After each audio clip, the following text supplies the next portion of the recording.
Le président de la République française, très attendu à Montréal pour la dernière étape de sa visite officielle au Canada, est arrivé ce mardi début d'après-midi à la SAT, Société des Arts Technologiques montréalais. Accompagné par le Premier ministre du Québec et la délégation présidentielle, François Hollande a été accueilli par Monique Savoie, la directrice de la SAT. Véritable laboratoire créatif à la pointe des technologies numériques, la SAT a été définie par le président français comme un lieu unique au monde. Plusieurs personnalités du milieu culturel étaient venues saluer le président, tels que Monique Giroux, Yves Jacques ou encore Dany Laferrière.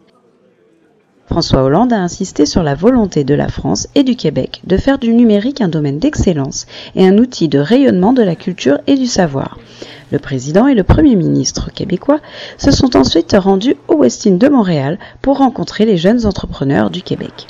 Ils ont ainsi réitéré leur souhait de faciliter le libre-échange et les collaborations entre les deux pays. Le thème du numérique, des pôles de compétitivité, la question de la transition énergétique, de l'écologie, mais aussi du secteur maritime, du tourisme, sans oublier la francophonie, ont été abordés. Je trouve que nous pouvons conquérir ensemble l'Amérique, l'Europe et l'Afrique. C'est quand même pas si mal.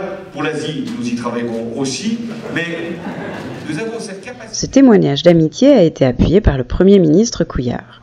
Également aux Français et Françaises qui sont chez nous, que vous êtes ici, chez nous et chez vous, et que nous voulons que vous vous sentiez chez vous en tout temps.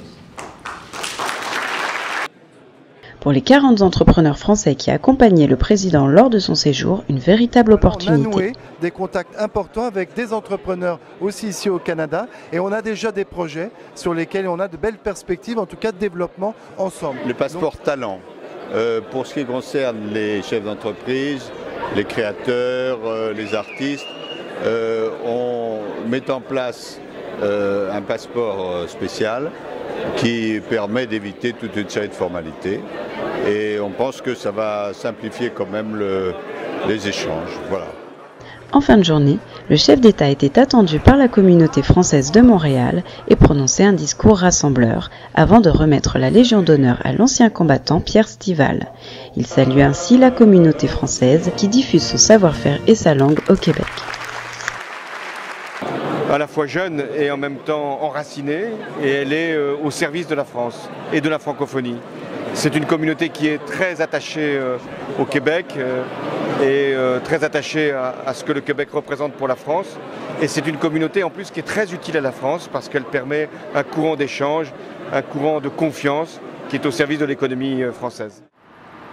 C'est ici, à l'Hôtel de Ville de Montréal, que François Hollande achève son après-midi chargé dans la métropole québécoise. Malgré une manifestation d'une vingtaine de personnes contre les récents événements du barrage de Sivins en France, le président a rencontré le maire de la ville, Denis Coderre, et termine ainsi une visite officielle marathon.